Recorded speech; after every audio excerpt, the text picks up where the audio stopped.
Halo guys, balik lagi bareng aku Arisa. Apa kabar semua hari ini? Semoga selalu sehat ya. Yang terpenting jaga selalu kesehatannya teman-teman. Nah, video kali ini ada yang menarik ini ya, update terbaru mengenai kasus pencemaran nama baik Pak Joko Widodo. Oke, video seperti apa kita langsung aja deh, gas. Assalamualaikum warahmatullahi wabarakatuh. Waalaikumsalam. Selamat siang dan salam sejahtera untuk kita semuanya, rekan-rekan sekalian. Pada kesempatan kita simak ya teman-teman siang ya. Hari ini, kami dari Direktorat Reserse Kriminal Umum Polda Metro Jaya ingin menyampaikan informasi terupdate terkait dengan penanganan perkara dugaan fitnah atau pencemaran nama baik terhadap Insinyur Haji Joko Widodo yang kami tangani berdasarkan 4 laporan polisi yang diterima oleh Polda Metro Jaya.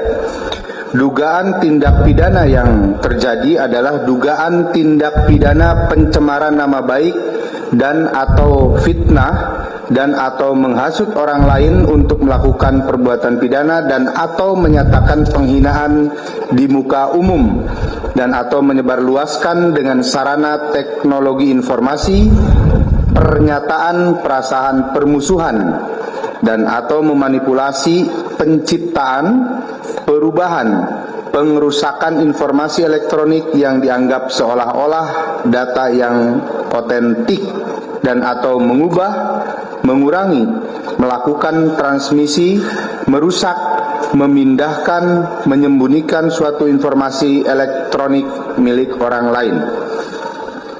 Persangkaan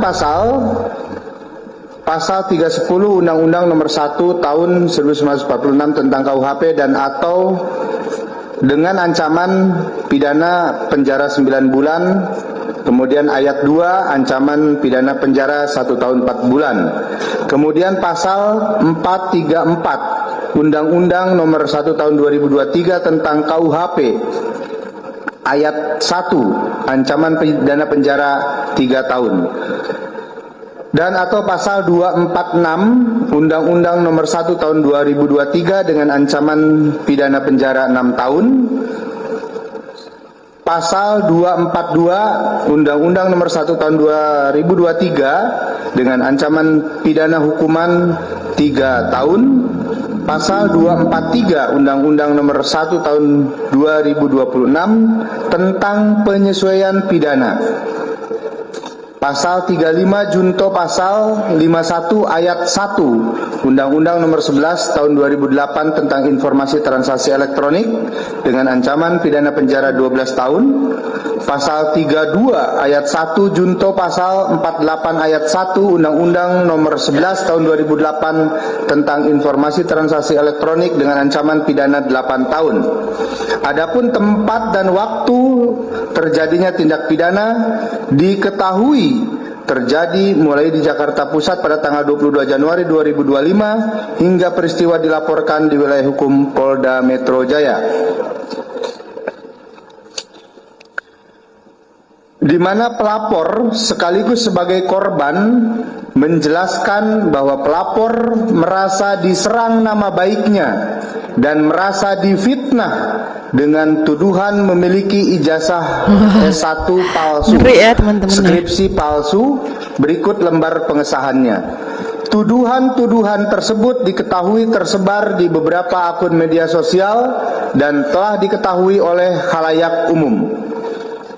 Pelapor telah lulus perkuliahan di Fakultas di Fakultas Kehutanan Universitas Gadjah Mada dan memiliki ijazah S1. Kami ulangi bahwa pelapor telah lulus perkuliahan di Fakultas Kehutanan Universitas Gadjah Mada dan memiliki ijazah S1, skripsi serta lembar pengesahan yang sah dan diakui oleh Universitas Gadjah Mada. Tahapan pelaksanaan keadilan restoratif justice untuk saudara RHS atau Rismon Hasyolan Sianipar. Pada hari Kamis tanggal 12 Maret 2026 di kediaman Insinyur Haji Joko Widodo telah terjadi pertemuan antara RHS dengan Insinyur Haji Joko Widodo. Dalam pertemuan tersebut RHS meminta maaf secara langsung kepada Insinyur Haji Joko Widodo karena telah menuduh ijazah sarjana Insinyur Haji Joko Widodo tersebut palsu dan skripsi berikut lembar pengesahannya. Selanjutnya, Insinyur Haji Joko Widodo menerima permintaan maaf tersebut. Lalu pada hari Rabu, tanggal 1 April Kalau Roy 2026 Suryo dan Dr. di Tiva minta kantor maaf, Direktorat ya pasti Reserse dimaafkan Kriminal ya. Umum Polda Metro Sepertinya Jaya seperti itu. telah terjadi pertemuan 3 orang pelapor lainnya dengan saudara RHS didampingi oleh masing-masing penasehat hukum. Dalam pertemuan tersebut, RHS menyampaikan permohonan maaf secara langsung kepada para pelapor karena telah menuduh ijazah sarjana milik Insinyur Haji Joko Widodo tersebut palsu beserta skripsi berikut lembar pengesahannya. Dan selanjutnya, para pelapor menerima permintaan maaf tersebut setelah Insinyur Haji Joko Widodo menerima permintaan maaf dari RHS. Kemudian berdasarkan dari kesepakatan antara para pelapor, para terlapor atau tersangka dengan para pelapor, maka selanjutnya penyidik melakukan gelar perkara khusus untuk keadilan restoratif terhadap Kita simak ya teman-teman ya. permasalahan yang dihadapi atau tersangka RHS pada hari Rabu tanggal 8 April 2026 di ruang gelar perkara Wasidik di Treskrimum Polda Metro Jaya. Kemudian berdasarkan pasal 361 huruf A Undang-Undang Nomor 20 Tahun 2025 tentang hukum acara pidana, bahwa hukum acara yang digunakan dalam perkara ini menggunakan hukum acara yang lama, sehingga penghentian proses penyidikan terhadap RHS menggunakan Undang-Undang Nomor 1 Tahun 1981 tentang hukum acara pidana dan Perpol Nomor 8 Tahun 2021 tentang keadilan restoratif. Hal tersebut sudah sesuai dengan pasal 5 Perpol Nomor 8 Tahun 2021. Selanjutnya, penghentian penyidikan terhadap saudara RHS tidak menggugurkan proses penyidikan terhadap para tersangka lainnya sampai dengan persidangan di pengadilan. Wah, ngeri ya teman-teman. Oleh karena itu, kemudian penyidik telah menerbitkan surat perintah penghentian penyidikan terhadap saudara RHS pada tanggal 14 April tahun 2026.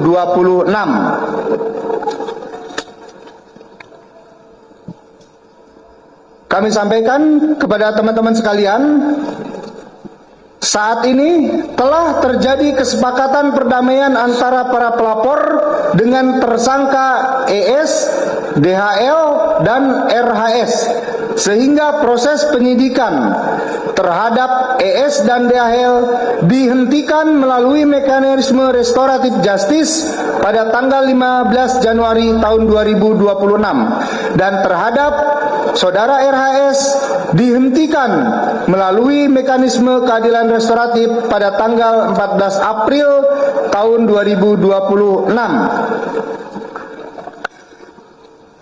Bahwa proses penyidikan terhadap tersangka lainnya tetap dilanjutkan sebagaimana tahap-tahap persidangan di pengadilan.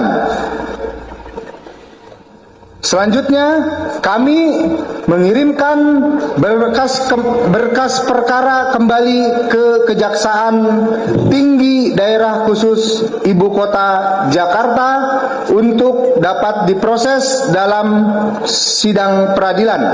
Juga bahannya dari saya. Oke, berarti selain bikin buku, kemudian juga ketika Rismos yang Nipar mendapatkan SP3 kemarin, Anda juga demo di DPR. Oh iya, harus sampai gitu lagi, putus asa jangan-jangan. Enggak, sama sekali enggak. Kalau putus asa tuh diam di rumah, pakai kacamata hitam gitu ya. Itu putus asa. Apa itu maksudnya?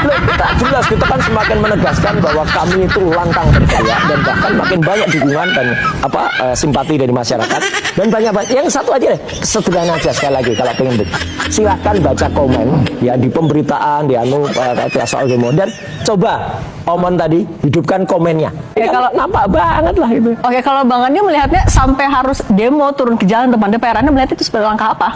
Desperate. Putus asa nih berarti. Desperate, putus asa untuk itu. Ya, Karena bagaimanapun, putus asa tuh dia. Ya, menurut saya bosan lah dia di Polda teriak-teriak, nggak didengar ya kan, dicuekin gitu. Gak apa kita teriak-teriak tukang Polda. nasi uduk aja ngeliatnya ngeleos kok. Nah, sekarang dia mencari perhatian publik. Nggak ada Adakan Polda. di depan DPR. Apakah diterima oleh anggota dewan kan enggak kan hanya di kita nggak depan perlu. itu. Jadi Kita istilahnya tutup pintunya, Pak. ya mungkin ya kalau saya lihat tuh hampir 3.000 orang yang hadir, Mbak. 3.000 orang yang hadir, Mbak Cindy. Itu 2.500 itu tidak kelihatan orangnya. Yang ada cuma 500 dan 500 berarti ini petugas kepolisian. ini. Jadi kalau saya menurut saya petugas kepolisian saya apa yang tanya, dilakukan kamu itu adalah senyum. mencari sensasi lah. Adik-adik, saya sebut adik-adik karena ini usianya lebih muda dari saya. Adik-adik dari kepolisian, baik Polwan maupun Polki yang ada di sini. Ya kan? Polwan, polisi wanita, Polki, polisi laki-laki. Aduh, Resri. Anda, kalau putra-putri Anda tidak sekolah, tapi kemudian hanya beli ijazah, rela nggak? Pasti tidak rela. Dan itu adalah tujuan kita hari ini ada di depan gedung Dewan, gedung rakyat. Kita ingatkan masyarakat bahwa yang namanya kejujuran dan kenegarawanan itu penting sekali. Dengar ya teman-teman. Tidak hanya yang wajahnya polos, tidak hanya yang tampangnya deso, plonga-plongo, tapi yang penting jujur. Plonga-plongo apalagi tidak jujur, deso, itu keterlaluan sekali. Dan itu kita pernah mengalami. Kita harus berjanji untuk tidak boleh lagi mengalami hal yang sama. Karena turunannya juga sama, ngantuk. Tidak ada sekolah SMA-nya, lalu kok bisa menjabat. Jadi hari ini kita ada di sini. Ini dengan faktor Bapak Pasus apa gitu ya? PPD, salah seorang tersangka juga bersama dengan saya, bersama dengan Bu Kurnia Triroyani dan Pak Rizal Fadila, sementara Dr. Tifa on the way. Ya.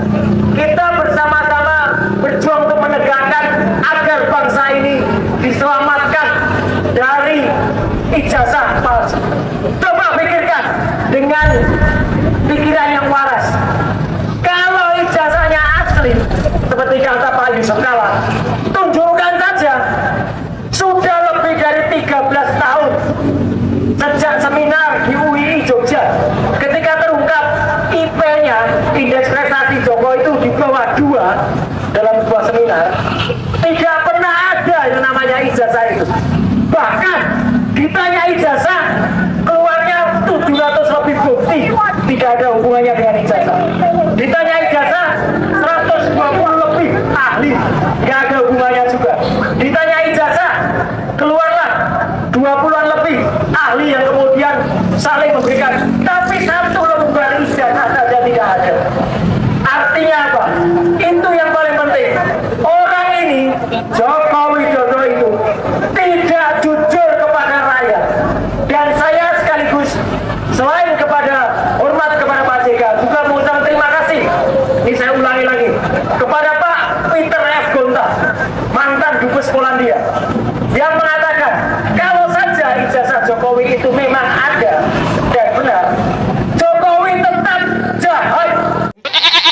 Kita sudah menyimak videonya ya teman-teman ya.